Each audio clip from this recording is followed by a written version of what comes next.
Malam Min. Mau cerita pengalaman di Gunung Dempo Pagar Alam. Pendakian dilakukan pada akhir tahun 2016 via Kampong 4. Kami pergi dengan 16 orang.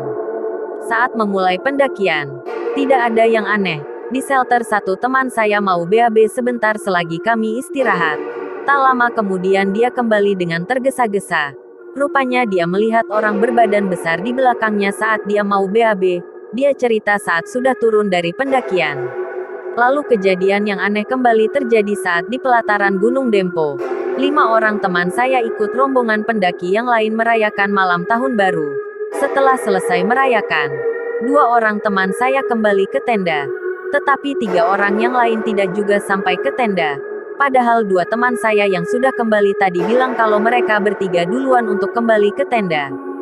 Saya mencoba mencari mereka dan akhirnya saya mendengar suara salah satu teman saya itu. Rupanya mereka kebingungan mencari jalan ke tenda lagi. Padahal mereka tadi pergi tidak jauh dari tempat kami, mungkin karena gelap. Yang anehnya, saat saya ketemu dengan mereka, hanya satu yang sadar dengan saya. Padahal mereka lewat di depan saya. Akhirnya kami kembali ke tenda lagi dan tidak ada kejadian lagi malam itu. Saat turun kami mengalami gangguan lagi. 1 orang teman saya hampir kerasukan. Dia melihat anak kecil di atas karier teman yang berada di depannya.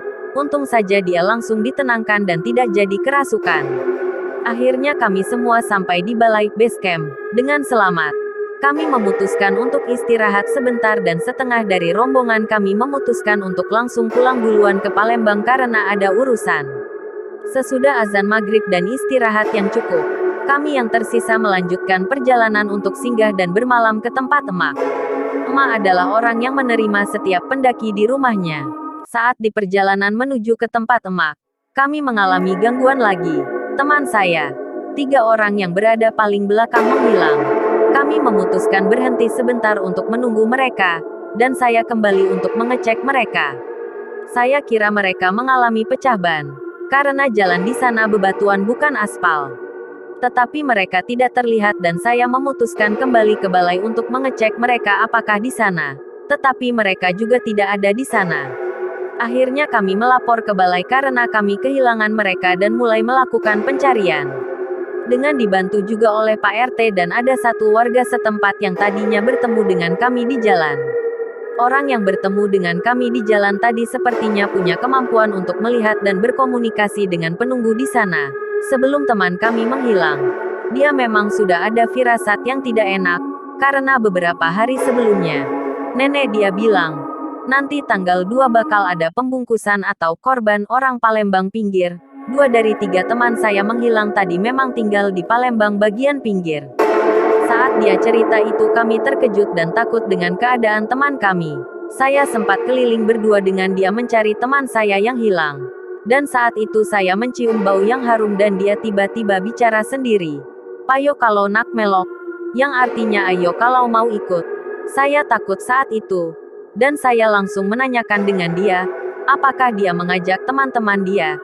Dan dia menjawab, iya, jangan diomongin. Jangan lihat kanan kiri dan belakang. Saya tambah takut.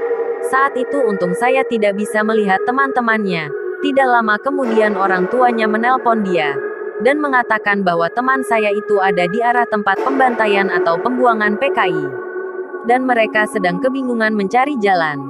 Setelah menerima telepon itu saya langsung diantar kembali ke balai. Dan dia kembali mencari teman saya. Tidak lama, menunggu kami dapat kabar bahwa teman saya sudah aman di tempat emak. Mereka menemukan jalan sendiri saat itu dan akhirnya bisa sampai di tempat emak. Kami disuruh menginap dulu di balai. Dan besoknya baru dibolehkan untuk turun ke tempat emak.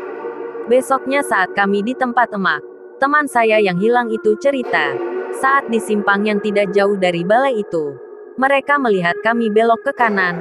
Padahal kami jalan lurus bukannya belok ke kanan. Dan yang dia lihat itu saat belok kanan kami ngebut. Sampai dia tidak bisa mengejar. Dan dipanggil juga tidak merespon. Tetapi tetap diikuti oleh mereka sampai akhirnya mereka tersesat dan ketemu jalan sendiri. Mereka menghilang dari abis maghrib sampai jam 9. Padahal dari balai ke tempat mak cuma perlu waktu 1 jam menggunakan motor. Sesampainya di Palembang kami bercerita dengan rombongan kami yang pulang duluan. Rupanya mereka juga mengalami hal yang aneh. Mereka hampir tersesat dan kemudian mereka melihat warung. Mereka memutuskan untuk bertanya jalan dengan orang yang di warung itu. Orang di warung itu tidak berbicara. Dia hanya menunjuk ke arah depan motor.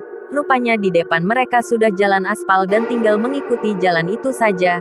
Sebelum mereka bertanya tidak ada yang melihat jalan aspal itu.